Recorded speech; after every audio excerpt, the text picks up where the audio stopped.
Hola amigos, ¿cómo están? Bueno, acá les traigo lo que es la segunda parte del video de asegurando nuestro router. Es parte del tema uno. Mi nombre es Cristian Vizcarra Saavedra y bueno, vamos a empezar. Bueno, vamos a continuar en lo que nos quedamos. Básicamente, lo que estamos viendo son algunos tips de seguridad de la página de Wiki. Y lo que, bueno, en este curso pretendo yo hacer, como ya les dije a un principio, es tratar de demostrarles con ejemplos por qué configurar de una manera nuestro router, el por qué hacerlo, cuáles son los riesgos, qué podría pasar en caso de que no lo hiciese. Entonces todo eso quiero que vayan comprendiendo, ¿no? En este caso voy a dar un ejemplo de por qué nosotros tendríamos que detener algunos servicios dentro de lo que es el equipo y cuáles servicios detener y por qué, ¿no? Luego vimos que también es conveniente cambiar el puerto por defecto. Primeramente, la topología es la misma anteriormente que estaba. Sin embargo, lo que cambié es acá en vez de un switch puse un hub.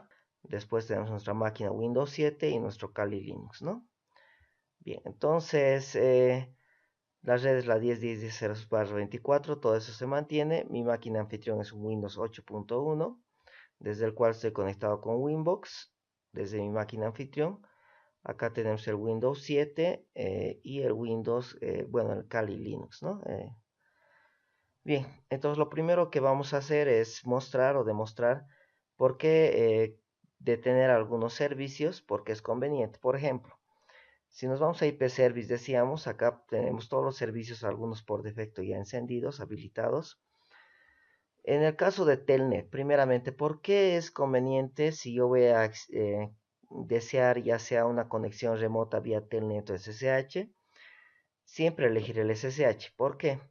Como ya dijimos, toda la comunicación dentro de lo que es Telnet viaja en texto plano y en lo que es SSH va encriptado, ¿no? Va mediante un algoritmo de encriptación, lo cual es mucho más seguro. Bien, entonces, ¿por qué hacer esto? Primeramente, si yo vengo a mi máquina Linux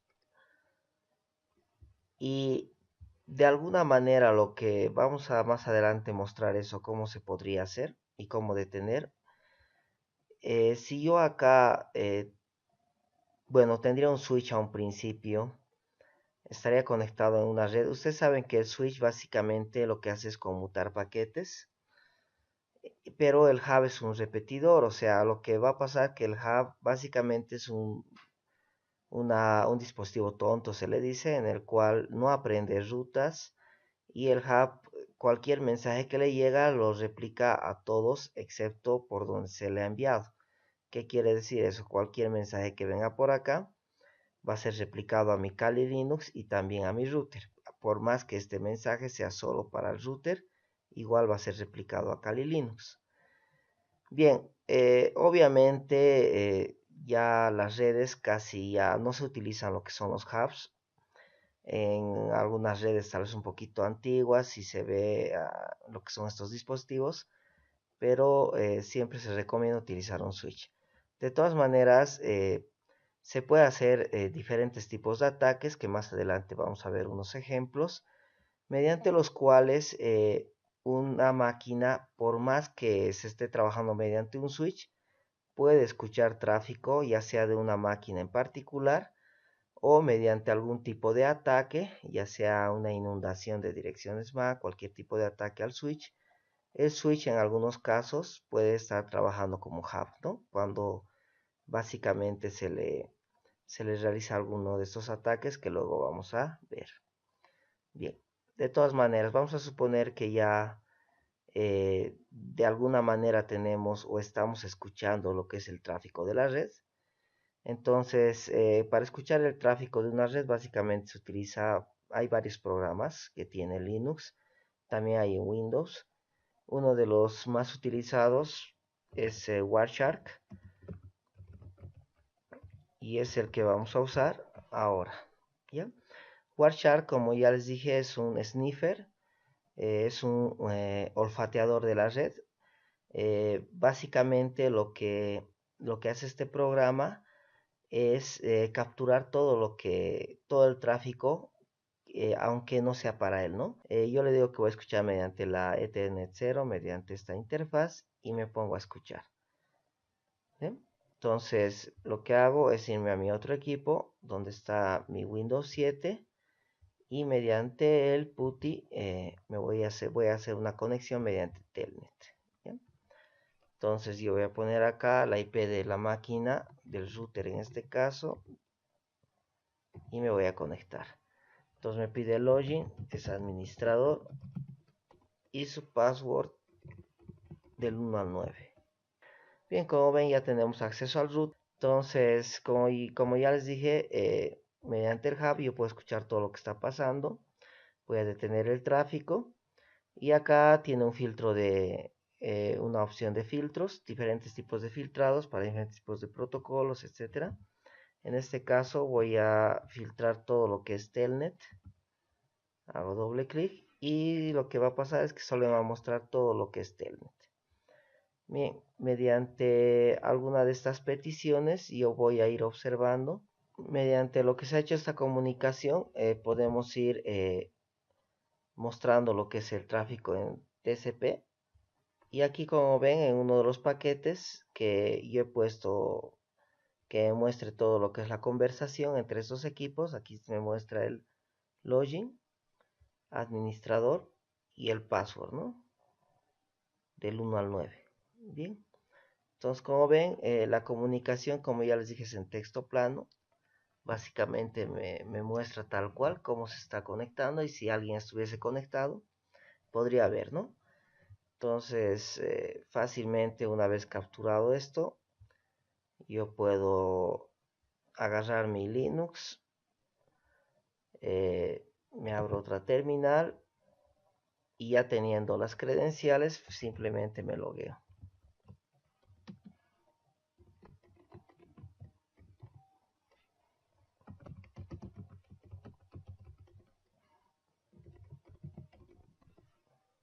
Listo, ¿no es cierto?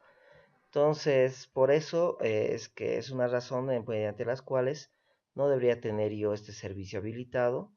Ya sí o sí tendrían que deshabilitarlo y dejar solo habilitado, por ejemplo, el SSH en este caso. Entre Telnet y SSH, SSH debería ser su elección. Bien, ahora el segundo tip nos dice que deberíamos cambiar lo que es el número de puerto por defecto, ¿no? Ustedes saben que el puerto por defecto de SSH es el puerto 22. ¿Sí? Entonces, ¿qué es lo que sucede? Cuando un determinado atacante, ya por cualquier sistema operativo, intenta hacer lo que es, por ejemplo, un escaneo de puertos, y para hacer un escaneo de puertos, de servicios, etcétera, uno de los programas bien conocidos es Nmap. Hay otros, obviamente, tanto para Windows como para Linux, pero Nmap funciona en Linux y en Windows. Lo que yo haría mediante línea de comandos en Nmap es hacer lo siguiente. Hago un escaneo justamente al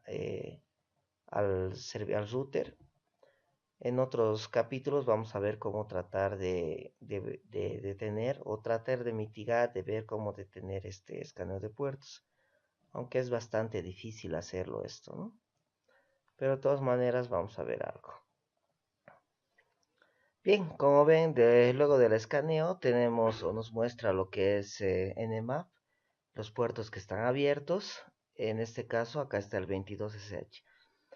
Bien, cuando hacemos un escaneo por defecto, en este caso, básicamente Nmap solo escanea puertos del 1 al 10.000.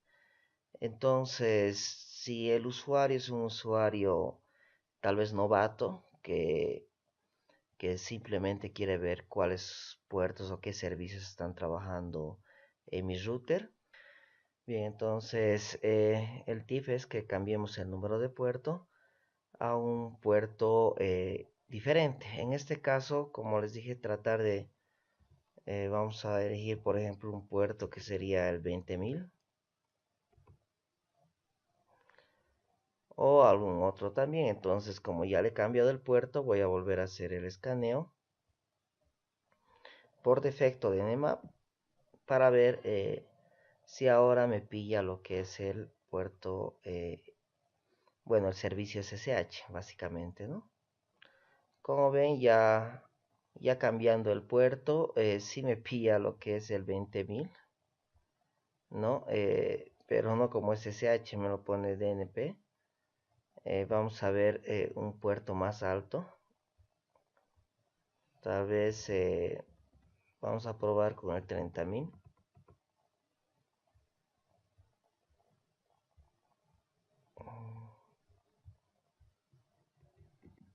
Todavía me está viendo ese puerto. Sin embargo, no reconoce el servicio. Eh, ya vemos con el 40.000 y volvemos a hacer otro tipo de escaneo.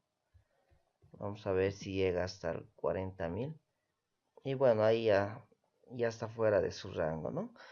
Sin embargo, un usuario más avanzado podría utilizar una opción de Nmap que es "-p", donde ya podrías definir de qué puerto a qué puerto quiere escanear. Entonces ya sería muy peligroso esto, ¿no? Bueno, y como ven, ya nos muestra el puerto. Bueno, nos muestra que está abierto, aunque, bueno, el servicio no reconoce. Sin embargo, Nmap tiene muchas más opciones, las cuales podrían identificar el servicio concreto, inclusive la versión del servicio, etcétera, ¿no? Sin embargo, hay una aplicación que también hay que echarle mucho ojo, se llama Zenmap, que bueno, es Nmap, pero en su versión gráfica, ¿no? Eh, es mucho más, es peligroso esta, ya que es mucho más fácil de usar. Cualquier usuario novato la podría usar. Tiene diferentes opciones ya preconfiguradas, donde, por ejemplo, si el usuario elige un escaneo intenso de todos los puertos TCP y hace un escaneo, fíjense que acá ya automáticamente muestra las opciones. Me muestra "-p" del 1 al 65.535. Aplica más opciones. Bien, entonces vemos que ya ha terminado de hacer el escaneo. Obviamente tarda un poquito más porque, como ven, es una gran cantidad de puertos los que está analizando. Y no solo está analizando si están abiertos o cerrados, sino está analizando también qué tipo de servicio está corriendo ahí, etcétera. Entonces, como ven, acá tenemos, no solo nos muestra de manera ordenada puertos y servidores y los servicios, el número de puerto, el protocolo que está usando, su estado, qué tipo de servicio se utiliza y la versión del servicio, ¿no? Entonces acá podemos ver que el 40.000 sí me lo identifica. En este caso no me lo puso como SSH, pero en este sí me dice que es un SSH y la versión del servicio. Bien, como ven, es mucho más peligroso, en pocas palabras. Eh, hay que tener bastante cuidado, ya que es una aplicación fácil de utilizar, etcétera, ¿no? La topología me podría mostrar detalles del servidor también, ¿no? En este caso me muestra que es un Linux, tiene el kernel de Linux y la versión del kernel inclusive, ¿no? Y bueno, eso básicamente sería Zenmap. Entonces, si bien el cambiar el número de puerto no me garantiza nada, pero bueno, me ayuda en algo. Ahora, en el caso, por ejemplo, del puerto 80, es el www. Ustedes saben que este básicamente igual viaja, mucha gente igual lo podría capturar, igual con Wireshark podríamos capturar el tráfico. Webfix utiliza ese tipo de servicio, y si nosotros vamos a utilizar el servicio de Webfix, de Bicrotic, entonces es bueno utilizar certificados, ¿no? ¿Cómo hacemos eso? Bueno, los certificados en un video anterior ya expliqué cómo crearlos en OpenSSL. De todas maneras, les voy a dejar en la descripción en cuál video muestro cómo crear un certificado. Hay varias formas. Acá ya tengo lo que es el certificado.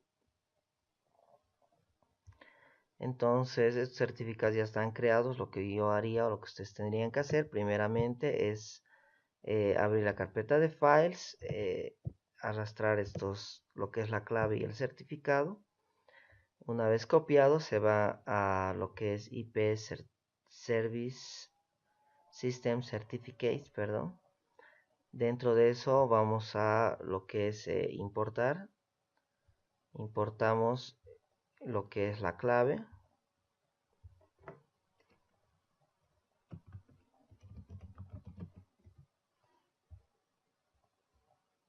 Bueno, primero sería el servidor, el CRT, y luego importamos la clave.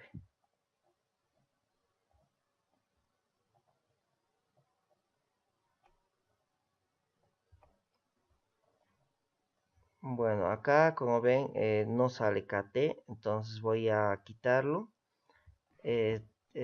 Seguramente puse mal lo que es la contraseña. Acá voy a quitar eso para ver. Ah, ya vi que es en minúsculas. Entonces vuelvo a colocar el CRT, pero esta vez en minúsculas. Importo y luego importo la clave. Entonces acá tiene que ser KT para decirme que se ha importado de manera correcta. ¿Ok?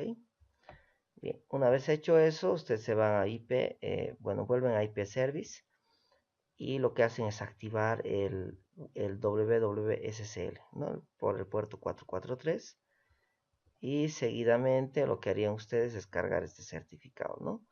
Por defecto está None, que no utiliza certificados, ustedes lo que lo colocan es el certificado ya importado, ok. Entonces, de esa manera ustedes van a poder conectarse mediante Webfix,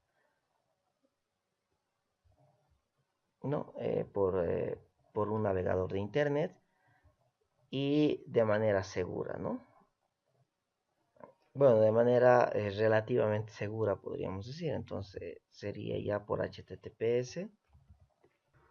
Bien, una vez cargada la página les va a salir este mensajito, bueno que existen problemas con el certificado de seguridad ya que este certificado lo he firmado o ha sido firmado por nosotros mismos, ¿no? En OpenSSL explicó algo de eso, son certificados creados por nosotros mismos, firmados por nosotros mismos. Entonces, obviamente, lo que es en este caso mi navegador en Internet Explorer no tiene instalado o no reconoce esa firma del certificado, por ende lo reconoce como un problema de seguridad, o sea, como un peligro. Pero obviamente nosotros sabemos que no tiene ningún peligro, entonces le digo que vaya a este sitio, ¿no? Bien. Sigue saliendo el error en el certificado, pero no se preocupen, ya que esto es porque, como les digo, básicamente el sistema no tiene lo que es, no reconoce esa firma del certificado. Bien, bueno, aparte de estos tips, es muy importante recordar siempre colocar contraseñas seguras, ¿no? Uno primero cambiar lo que es el usuario por defecto, luego utilizar contraseñas bastante seguras, ya que nos podemos ver envueltos en algún tipo de ataque de fuerza bruta.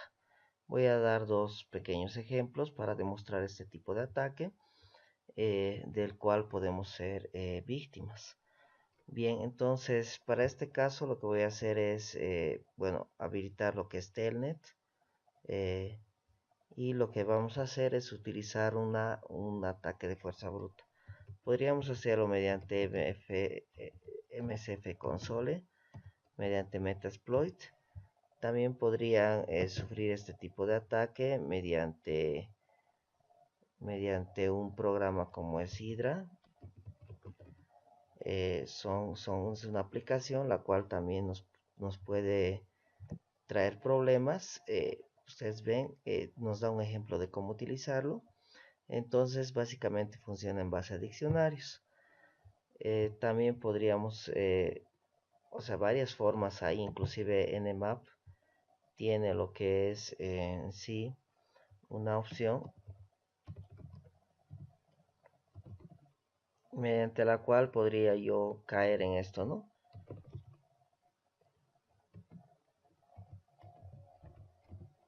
Hay un script en el cual es telnet brute donde se especifican algunos parámetros. Acá ustedes pueden encontrar un montón de scripts en su página oficial de Nmap. Acá y por categorías están los scripts. Si ustedes se van a brute, dentro de brute pueden hacer la búsqueda de telnet. Ahí está y les va a salir inclusive de un ejemplo cómo utilizarlo. Básicamente funcionaría así. Y ya tengo copiado toda la secuencia de instrucciones. Entonces la vamos a copiar. Y si se fijan, bueno, yo lo que voy a hacer primero es irme al desktop. Y ahí voy a pegar este comando. ¿Por qué en el desktop? Porque ahí están mis dos diccionarios que los voy a mostrar en este momento. Acá tenemos, si yo hago, por ejemplo, me voy a CD Desktop. Acá lo que voy a hacer es, por ejemplo, visualizar lo que hay en mi user txt. Básicamente solo creé con un editor cualquiera. En este caso lo hice con Nano. Puse tres nombres. Aquí admin, Cristian y administrador. Sabemos que administrador es el nombre de usuario de mi equipo. Y también creé otro archivo que lo llamé path.txt, donde coloqué algunas contraseñas al azar. Hola, 1, 2, 3, 4. Y aquí está la verdadera. Justamente para que mi ataque de fuerza bruta tenga éxito y pueda demostrarse. Creé pocos usuarios. En un ataque real se usan diccionarios bastante completos. Estos diccionarios los pueden bajar de internet. También los podrían crear con aplicaciones como Crash y otras. Bien, entonces me estoy basando en estos dos pequeños archivitos de texto con algunos datos que ya sabemos que uno de estos funciona. Acá, como ven, básicamente el script de Nmap me ha hecho un escaneo y me ha encontrado lo que es el, el usuario y el password, ¿no? Administrador del 1 al 9. Bien, lo mismo podrían hacer con Hydra, y también lo podrían hacer con Metasploit. Metasploit tiene un montón de módulos como auxiliares, tiene lo que es payloads, exploit, etc. Dentro de sus auxiliares tiene algunos ataques de fuerza bruta. A ver, vamos a buscar lo que sería, por ejemplo, eh, vamos a buscar la palabra telnet, en el caso dentro de los auxiliares, y vamos a ver qué resultados nos muestra. Bien, acá podemos ver que tenemos un escáner de telnet. Básicamente va a escanear cuál es el password, ¿no es cierto? Entonces podemos usar este auxiliar y para usar este auxiliar lo que hacemos es copiarlo y luego nos vamos a use, y dentro de use lo que hacemos es usar este auxiliar, pegamos, entramos. Ahora vamos a ver qué opciones tenemos acá. Y nos dice que podemos colocar lo que es, por ejemplo, el rhost, que sería el host remoto, el rport, el puerto remoto, y básicamente es eso.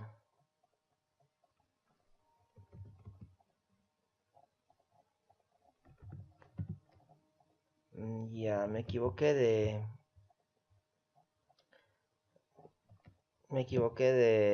del auxiliar. En este caso es este el que tenemos que usar, este que nos va a permitir usar el diccionario es este. Copiamos y posteriormente lo pegamos, ¿no? Vamos a ver sus opciones de este. Y este sí, bueno, acá nos permite incluir lo que es el archivo de passwords, nos permite incluir lo que es el archivo de los users. Otros requeridos sería, bueno, el report ya está en 23, lo podemos dejar ahí. Y lo que sería el rhost, ¿no? También. Entonces para setear ponemos set rhost, y el router remoto sería el 10.10.1. Luego seteamos lo que es el archivo, el passfile, Este sería básicamente el archivo. Se encuentra, como ya saben, dentro de desktop. El archivo se llama path.txt. Seteamos eso y luego seteamos lo que es user igual file. Se encuentra en el mismo lugar. Acá van a poder ver un poquito más, de manera más didáctica, lo que hace un ataque de fuerza bruta real. Bien, una vez que seteamos las opciones, básicamente corremos el, el auxiliar y ahí van a ver cómo es que va probando, ¿no? Uno por uno va probando, fíjense. Primero admin prueba con las 4 contraseñas, luego agarra el usuario Cristian, igual prueba con las 4 contraseñas y el usuario administrador con las 4 contraseñas. Valga decir que, como ven, ha fallado el login, y eso que esto es el correcto. Hay esos problemas en este escáner, no es bueno. Como han visto, es mucho mejor el otro. A veces a la segunda recién funciona. Pero lo pueden ustedes ir probando por su cuenta, ir viendo cómo funcionan estos escáneres. Lo importante es que ustedes hagan esto, porque y así van a pensar como piensa realmente un hacker, ¿no? En este caso, fíjense, el login ha sido exitoso, ha encontrado el usuario y la contraseña a la segunda, ¿no? En el caso de Nmap o de Hydra, son herramientas más especializadas. Bueno, Hydra más que todo, que les va a poder resolver también el ataque de fuerza bruta de manera más rápida y más exacta, ¿no?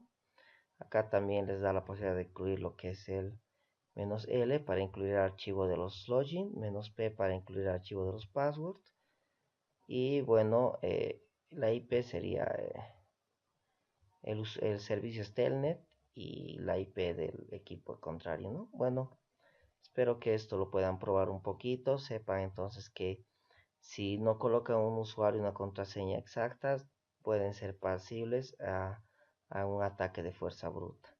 Entonces tengan cuidado en eso. Bueno, gracias. Eso es todo. Nos vemos en el siguiente video. Chao.